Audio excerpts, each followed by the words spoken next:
नमस्कार, स्वागत है आप सभी का डीडी न्यूज के इस खास बुलेटिन एक्सप्रेस 100 में, जहां हम आपके लिए लेकर आते हैं राजनीति, मनोरंजन, देश, दुनिया, खेल और व्यापार जगत की सभी बड़ी खबरों को एक्सप्रेस यानी कि फटाफट अंदाज में। आपके साथ मैं हूं संध्या शर्मा। तो देखिए खबरें तेज रफ्तार से। राष्ट्रपति द्रौपदी मुर्मू आज बिहार के 3 दिवसीय दौरे पर 2023 से 2028 तक के लिए बिहार सरकार की ओर से तैयार कृषि रोड मैप का करेंगे लोकार्पण। राष्ट्रपति पटना साहिब तख्त श्री हर मंदिर में मत्था टेकने भी जाएंगे। इसके अलावा उनके मोतिहारी और गया जाने का भी है कार्यक्रम। राष्ट्रपति कल मोतिहारी में महात्मा गांधी विश्वविद्यालय के दीक्षांत समारोह में हिस्सा लेंगे। साथ ही पटना एम्स के दीक्षांत समारोह में भी होंगी शामिल। टीएमसी सांसद महुआ मोइत्रा मामले में लोकसभा की आचार समिति ने 26 अक्टूबर को बुलाई बैठक। भाजपा सांसद निशिकांत दुबे को भी सुनवाई के लिए बुलाया। चुनावी राज्यों में बढ़ी सरगर्मी। भाजपा के राष्ट्रीय अध्यक्ष जेपी नड्डा आज अजमेर संभाग के कार्यकर्ताओं से करेंगे रणनीति पर चर्चा। जेपी नड्डा कोटा के लोटस अनंता औद्योगिक क्षेत्र में विभिन्न कार्यक्रमों में करेंगे शिरकत। कार्यक्रम में शामिल होने के बाद नड्डा शाम को अजमेर के किशनगढ़ में मार्बल एसोसिएशन के लोगों से मिलकर विभिन्न विषयों पर लिंक करेंगे चर्चा। साथ ही नड्डा संगठनात्मक विभिन्न बैठकों में भी लेंगे भाग। इससे पहले जेपी नड्डा ने सोमवार को किया था राजस्थान का दौरा। बीजेपी ने मिजोरम विधानसभा चुनाव के लिए जारी की प्रत्याशियों की पहली सूची। 12 उम्मीदवारों के नाम की घोषणा की। कांग्रेस पार्टी आज कर सकती है राजस्थान में प्रत्याशियों की घोषणा। नए और युवा चेहरों को मिल सकता है मौका। कांग्रेस नेता राहुल गांधी और प्रियंका गांधी आज से 20 अक्टूबर तक तेलंगाना में करेंगे चुनाव प्रचार। प्रचार के पहले दिन मुलुगु और भूपालपल्ली इलाके में महिलाओं के एक सम्मेलन को करेंगे संबोधित। राजस्थान विधानसभा चुनाव को लेकर राजधानी दिल्ली में कांग्रेस की अहम बैठक। आगामी विधानसभा चुनाव के लिए उम्मीदवारों के चयन पर विचार विमर्श जारी। छत्तीसगढ़ के पूर्व मुख्यमंत्री और भाजपा के राष्ट्रीय उपाध्यक्ष डॉक्टर रमन सिंह ने 17 नवंबर को होने जा रहे विधानसभा चुनाव की तारीख बदलने का किया आग्रह। कहा, छठ पर्व निकट होने के कारण बड़ी संख्या में मतदाता इस निर्वाचन प्रक्रिया का हिस्सा नहीं बन पाएंगे। नई दिल्ली में जारी सेना कमांडर सम्मेलन का आज तीसरा दिन। रक्षा मंत्री राजनाथ सिंह सम्मेलन में लेंगे भाग। सेना की परिचालन तैयारियों की समीक्षा के अलावा वर्तमान और उभरते सुरक्षा परिदृश्यों पर हो रहा है मंथन। रक्षा सेना प्रमुख जनरल अनिल चौहान, सेना प्रमुख जनरल मनोज पांडे और वायुसेना प्रमुख air chief marshal V R. Chaudhari आयोजित सभा को संबोधित करेंगे। इस अवसर पर भारत सरकार के प्रधान वैज्ञानिक सलाहकार डॉक्टर अजय कुमार सूद भी राष्ट्रीय सुरक्षा के लिए प्रौद्योगिकी का लाभ उठाने पर एक संभाषण देंगे। 16 अक्टूबर को शुरू हुए यह सेना कमांडर का सम्मेलन 20 अक्टूबर तक चलेगा। यह शीर्ष स्तरीय द्विवार्षिक कार्यक्रम वैचारिक आधार पर विचार विमर्श के लिए भारतीय सेना को महत्वपूर्ण नीतिगत निर्णयों की सुविधा प्रदान करने का एक संस्थागत मंच है। कमांडर सम्मेलन शीर्ष स्तरीय द्विवार्षिक कार्यक्रम वैचारिक आधार पर विचार विमर्श के लिए भारतीय सेना को महत्वपूर्ण नीतिगत निर्णयों की सुविधा प्रदान करने का एक संस्थागत मंच है। विदेश मंत्री डॉक्टर एस जयशंकर की वियतनाम यात्रा का आज आखिरी दिन। विदेश मंत्री ने कल भारतीय समुदाय को किया संबोधित। विदेश मंत्री ने अपने संबोधन में कहा कि दोनों देशों के बीच ऐतिहासिक और सांस्कृतिक जुड़ाव को मिल रही है मजबूती, जिसके कारण दोनों देश विकास की राह पर हैं। साथ ही विदेश मंत्री ने कहा कि G20 के माध्यम से वैश्विक मंच पर भारत की भूमिका और आम सहमति बनाने की हमारी क्षमता की दुनिया भर में सराहना हुई। केंद्रीय मंत्री वी मुरलीधरन ओमान की राजधानी मस्कट पहुंचे। वी मुरलीधरन ओमान सरकार के साथ द्विपक्षीय हितों से जुड़े विभिन्न मुद्दों पर चर्चा करेंगे। वी मुरलीधरन ने सोशल मीडिया पर एक पोस्ट में लिखा कि वे ओमानी नेतृत्व के साथ सार्थक चर्चा और विविध भारतीय समुदाय से जुड़ने के लिए बहुत उत्साहित हैं। दिल्ली की साकेत कोर्ट 15 साल बाद आज पत्रकार सौम्या विश्वनाथन हत्याकांड में सुनाएगी फैसला। मामले में पुलिस ने 5 आरोपियों के खिलाफ मकोका के तहत लगाए गए थे आरोप। सौम्या विश्वनाथन की साल 2008 में साउथ दिल्ली में देर रात गोली मारकर हत्या कर दी गई थी। वह साउथ दिल्ली के नेल्सन मंडेला मार्ग पर अपनी कार में मृत पाई गई थी। प्रवर्तन निदेशालय ने हिमाचल प्रदेश छात्रवृत्ति घोटाले में पीएमएलए के तहत लगभग 6.25 करोड़ रुपए मूल्य की 5 अचल संपत्तियों को जब्त कर लिया है। ईडी छात्रवृत्ति घोटाले में सीबीआई शिमला की ओर से दर्ज एफआईआर के आधार पर जांच कर रही है। हिमाचल प्रदेश के उच्च शिक्षा निदेशालय ने एससी/एसटी और ओबीसी श्रेणी के छात्रों के लिए पोस्ट मैट्रिक छात्रवृत्ति योजना के तहत छात्रवृत्ति वितरित की थी। सीजेआई डीवाई चंद्रचूड़ की अध्यक्षता वाले सुप्रीम कोर्ट कॉलेजियम ने कई हाईकोर्ट में जजों की नियुक्ति की सिफारिश की है। मध्य प्रदेश हाईकोर्ट के जज के रूप में न्यायिक अधिकारी राजेंद्र कुमार वाणी, प्रमोद कुमार अग्रवाल, विनोद कुमार द्विवेदी, देवनारायण मिश्रा और गजेंद्र सिंह के नामों की सिफारिश की है। पंजाब और हरियाणा हाईकोर्ट के जजों के रूप में 5 वकीलों हरमीत सिंह ग्रेवाल, दीपेंद्र सिंह नलवा, सुमित गोयल, सुदीप्ति शर्मा और कीर्ति सिंह को न्यायाधीश के रूप में नियुक्त करने की सिफारिश की गई है। उत्तराखंड हाईकोर्ट के लिए अधिवक्ता सिद्धार्थ शाह और आलोक मेहरा को जज के रूप में नियुक्त करने की सिफारिश की गई है। कॉलेजियम ने गुवाहाटी हाईकोर्ट के जज के रूप में 2 वकीलों एन उन्नीकृष्णन नायर और कौशिक गोस्वामी को जज के रूप में नियुक्त करने की सिफारिश की है। वहीं रुद्र प्रकाश मिश्रा और रमेश चंद्र मालवीय को पटना उच्च न्यायालय का जज नियुक्त करने की सिफारिश की गई है। आगामी उत्तराखंड वैश्विक निवेशक सम्मेलन के लिए दुबई में आयोजित रोड शो में मुख्यमंत्री पुष्कर सिंह धामी की उपस्थिति में विभिन्न औद्योगिक समूहों के साथ 11,925 करोड़ रुपए के निवेश करार पर हस्ताक्षर किए गए। मुख्यमंत्री धामी ने पर्यटन, शिक्षा, बुनियादी ढांचे, रियल एस्टेट, स्वास्थ्य देखभाल, मसालों और अन्य सहित विभिन्न क्षेत्रों के प्रतिनिधियों के साथ बातचीत की। पाकिस्तान अपनी नापाक हरकतों से बाज नहीं आ रहा है। बीएसएफ जम्मू के पीआरओ ने बताया कि मंगलवार को पाक रेंजर्स ने अरनिया सेक्टर में बीएसएफ जवानों पर अकारण गोलीबारी की। बीएसएफ जवानों ने मुंहतोड़ जवाब दिया। बीएसएफ पीआरओ ने बताया कि गोलीबारी के दौरान बीएसएफ के 2 जवान घायल हो गए, जिन्हें तुरंत चिकित्सा सहायता प्रदान की गई।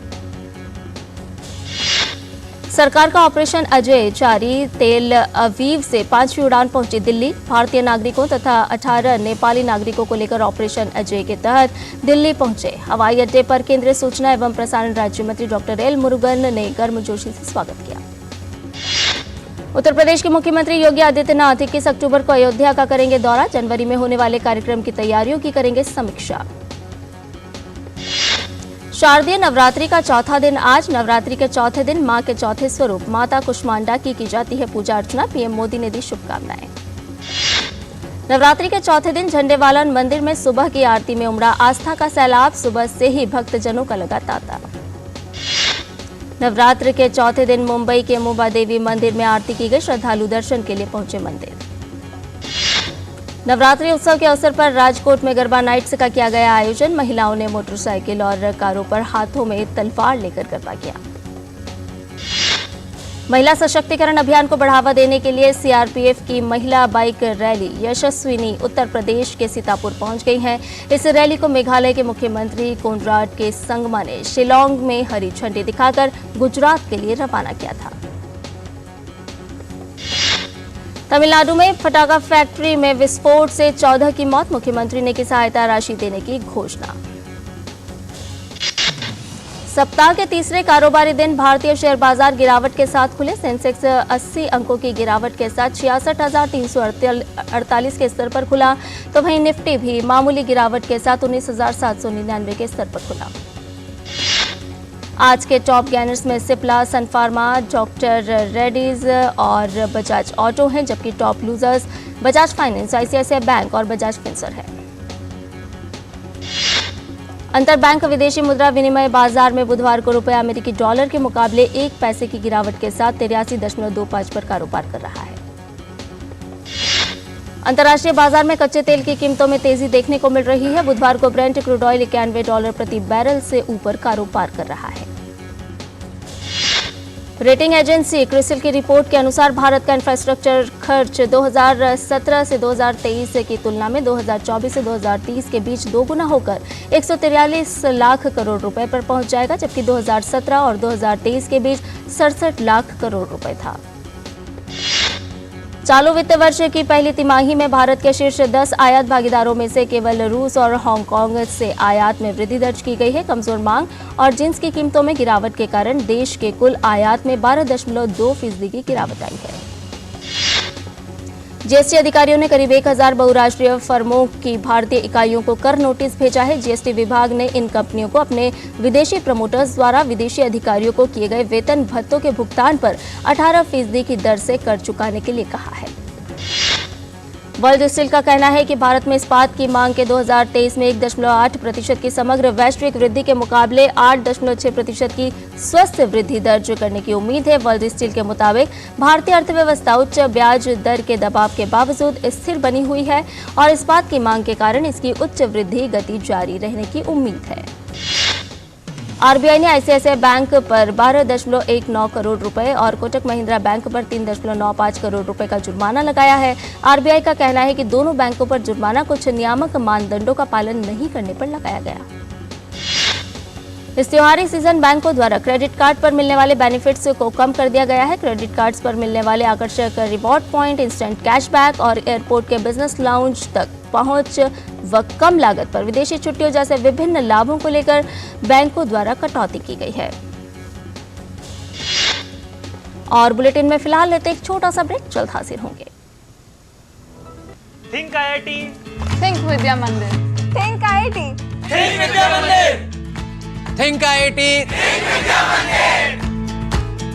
अब क्या देख रहे हो पापा? तुम कहते हो ना कि स्टॉक मार्केट में बहुत सोच समझकर इन्वेस्ट करना चाहिए, बस थोड़ा सा ज्ञान ले रहा हूं। किससे? हर एक स्टॉक्स एक्सपर्ट है, मस्त एजुकेशनल वीडियोस बनाता है और अच्छी इन्वेस्टमेंट की टिप्स भी देता है। पापा इन वीडियोस पे ना जाएं, अपना रिसर्च खुद करें या सेबी रजिस्टर्ड इन्वेस्टमेंट एडवाइजर से संपर्क करें। एजुकेशन के नाम पर कुछ इन्फ्लुएंसर्स अक्सर इन्वेस्टर को मिसगाइड करते हैं, नुकसान आपका होगा। समझ कर इन्वेस्ट कर। और ब्रेक के बाद एक्सप्रेस 100 में आपका एक बार फिर से स्वागत है। WTO की बैठक में अमेरिका, चीन, दक्षिण कोरिया और चीनी ताइपे ने लैपटॉप और कंप्यूटर के आयात पर प्रतिबंध लगाने के भारत के फैसले पर चिंता व्यक्त की। अमेरिका ने कहा कि भारत के इस फैसले से इन उत्पादों के व्यापार पर असर पड़ेगा। रेटिंग एजेंसी इकरा ने एक रिपोर्ट में कहा है कि चालू वित्त वर्ष में राज्यों का पूंजीगत व्यय 29% बढ़ सकता है। रिपोर्ट में कहा गया है कि बढ़े हुए पूंजीगत व्यय से राज्यों का ऋण स्तर सकल घरेलू उत्पाद यानी कि जीडीपी के मुकाबले बढ़कर 30% हो जाएगा, जो 2022-23 में 28.9% था। केंद्र सरकार ने केंद्रीय कर्मचारियों को दिवाली के पहले बड़ा तोहफा दिया है। सरकार ने दिवाली बोनस का ऐलान किया। अर्धसैनिक बलों सहित ग्रुप सी और non gazetted group B rank के अधिकारियों के लिए 7,000 रुपए की अधिकतम सीमा के साथ दिवाली बोनस को मंजूरी दी गई है। घरेलू वाहन विनिर्माता टाटा मोटर्स ने कहा है कि स्पोर्ट्स यूटिलिटी वाहनों की मांग में तेजी बरकरार रहने के बीच कंपनी अपने एसयूवी मॉडल को लगातार उन्नत करने की योजना पर काम कर रही है। दैनिक उपयोग का सामान बनाने वाली कंपनी डाबर को 320.60 करोड़ रुपए का माल एवं सेवा कर भुगतान करने का नोटिस जारी किया गया है। गजा के अस्पताल पर हुए हवाई हमले में कम से कम 500 से अधिक लोगों की मौत हो गई है। इसके अलावा कई लोग गंभीर रूप से घायल भी हुए हैं। हमले में मारे गए और घायल हुए लोगों ने अस्पताल में शरण ले रखी थी। इजराइल और फिलिस्तीन ने एक दूसरे पर इस हमले का लगाया आरोप। हालांकि इजराइल के प्रधानमंत्री बेंजामिन नेतन्याहू ने आरोपों को सिरे से खारिज किया। बेंजामिन नेतन्याहू ने गजा के अस्पताल पर हुए हमले के लिए हमास को जिम्मेदार ठहराया है। नेतन्याहू ने कहा कि अस्पताल में कई स्रोतों से खुफिया जानकारी मिली है। उन्होंने कहा कि असफल रॉकेट प्रक्षेपण के लिए इस्लामिक जिहाद ही जिम्मेदार है। इजरायल रक्षा बलों IDF ने कहा कि उस विस्फोट में उसकी कोई भागीदारी नहीं है जिसमें गजा सिटी अस्पताल में सैकड़ों लोग मारे गए। उसने कहा कि यह विस्फोट फिलिस्तीनी रॉकेट की गलत फायरिंग का नतीजा था। इजरायल रक्षा बलों IDF के एक प्रवक्ता ने अस्पताल पर रॉकेट हमले के लिए फिलिस्तीनी इस्लामिक जिहाद समूह को ठहराया जिम्मेदार। गजा में अस्पताल पर हुए हमले पर अमेरिकी राष्ट्रपति जो बाइडेन ने दुख जताया है। बाइडेन ने सोशल मीडिया मंच एक्स पर अपने संदेश में कहा कि वे गाजा के अल अहली अरब अस्पताल में हुए धमाके और उसके कारण जान माल की भयानक क्षति से दुखी हैं। बाइडेन ने जॉर्डन के राजा अब्दुल्ला द्वितीय और इजराइल के प्रधानमंत्री नेतन्याहू से बात की और अपनी राष्ट्रीय सुरक्षा टीम को इस बारे में जानकारी जुटाने का निर्देश दिया ताकि पता लगाया जा सके कि वास्तव में क्या हुआ था। बाइडेन ने कहा कि अमेरिका संकट की इस घड़ी में पीड़ितों के साथ खड़ा है। बाइडेन ने अपने संदेश में त्रासदी में मारे गए निर्दोष लोगों के प्रति शोक व्यक्त किया। गजा अस्पताल पर हुए हमले के बाद जॉर्डन में होने वाले अरब नेताओं के साथ बाइडेन के शिखर सम्मेलन को भी रद्द कर दिया गया।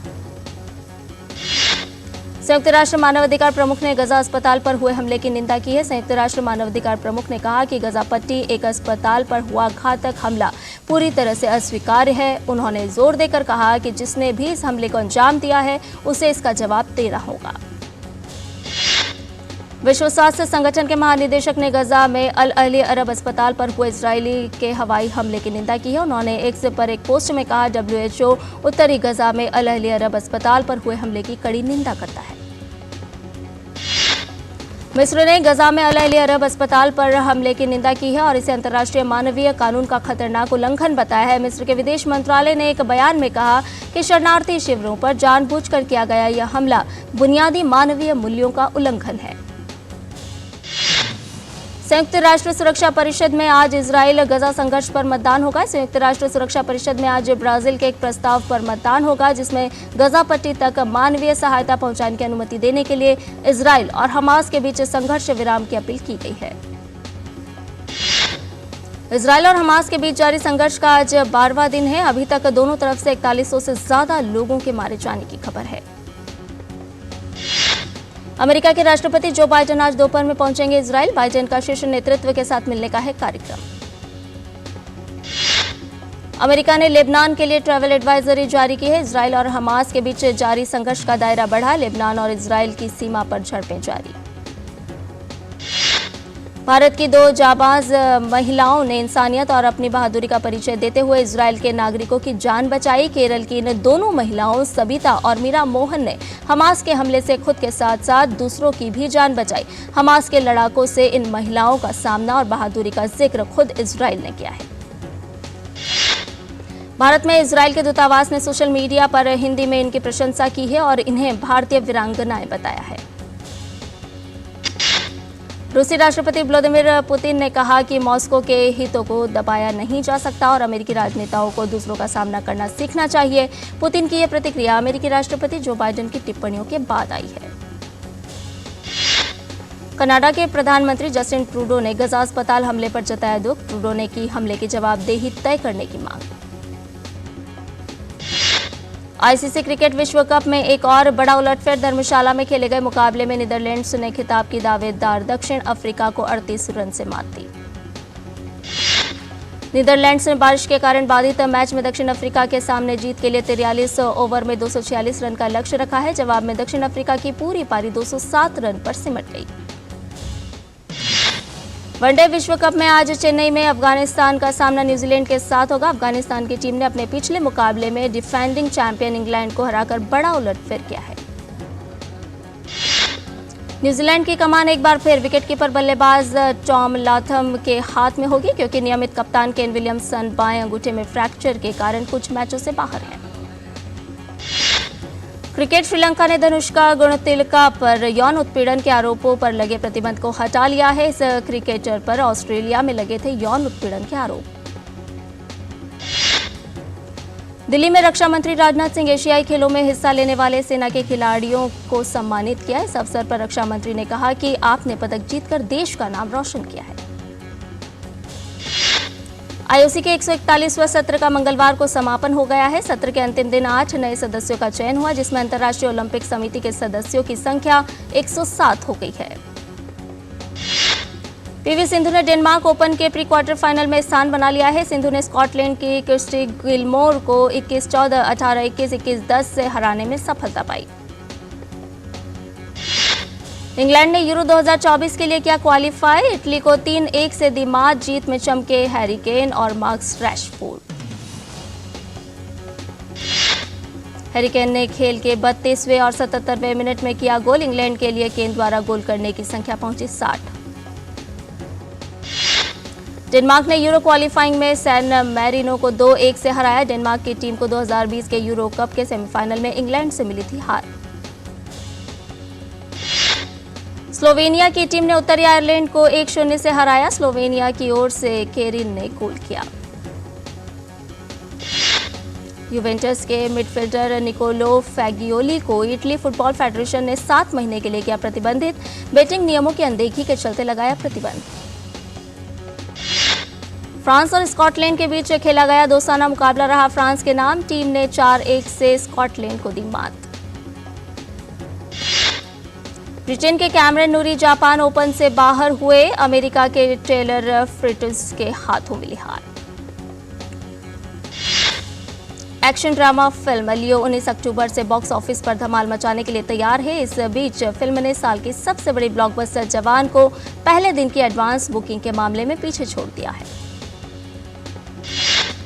हैदराबाद की एक सिटी सिविल कोर्ट ने तेलुगु में फिल्म लियो के शीर्षक को लेकर दायर याचिका पर 20 अक्टूबर तक फिल्म की रिलीज पर रोक लगाने का आदेश जारी किया है। भारतीय अभिनेत्री कीर्ति कुल्हारी इंटरनेशनल डेब्यू करने की तैयारी में है। जानकारी के मुताबिक अभिनेत्री सच इज लाइफ नाम की फिल्म में नजर आने वाली है। बॉलीवुड हंगामा ओटीटी इंडिया फेस्ट के ग्रैंड फिनाले के मौके पर आज फिल्म द आर्चिज का पहला गाना रिलीज किया जाएगा। केंद्रीय मंत्री और बीजेपी नेता नितिन गडकरी के जीवन पर आधारित मराठी फिल्म गडकरी का ट्रेलर लॉन्च हो गया है। महाराष्ट्र के उप मुख्यमंत्री देवेंद्र फडणवीस की उपस्थिति में ट्रेलर रिलीज किया गया। करीना कपूर की फिल्म द बकिंघम मर्डर्स का पहला पोस्टर जारी कर दिया गया है। इस फिल्म के साथ करीना हिंदी सिनेमा में बतौर निर्माता डेब्यू करने जा रही हैं। 69वें राष्ट्रीय फिल्म पुरस्कार सम्मान समारोह में राष्ट्रपति द्रौपदी मुर्मू ने विजेताओं को शुभकामनाएं दी। राष्ट्रपति ने कहा कि राष्ट्रीय फिल्म पुरस्कार सम्मान समारोह में देश की विविधता में एकता की मिसाल देखने को मिली है। करीब 40 करोड़ की लागत से बनी multi starrer film thank you for coming को फ्लॉप होता माना जा रहा है। फिल्म अपनी रिलीज के पहले दिन से ही टिकट खिड़की पर दर्शकों के लिए तरस रही है। ब्रॉडकास्टिंग कंटेंट कंप्लेंट काउंसिल ने मनोरंजन चैनलों से टेलीविजन कार्यक्रमों में अनुसूचित जाति और अनुसूचित जनजाति का चित्रण करते समय दोनों समुदायों के सदस्यों की भावनाओं को आहत करने से बचने के लिए सावधानी बरतने को कहा है। बॉलीवुड अभिनेत्री कंगना रनौत और अभिनेता वरुण मित्रा की आने वाली फिल्म तेजस का गाना जानदार रिलीज हो गया है। फिल्म 27 अक्टूबर को सिनेमाघरों में रिलीज होगी।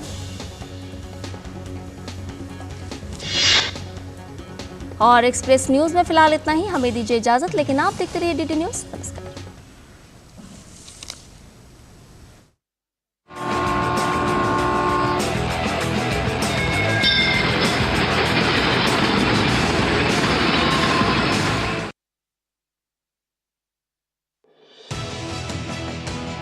दुनिया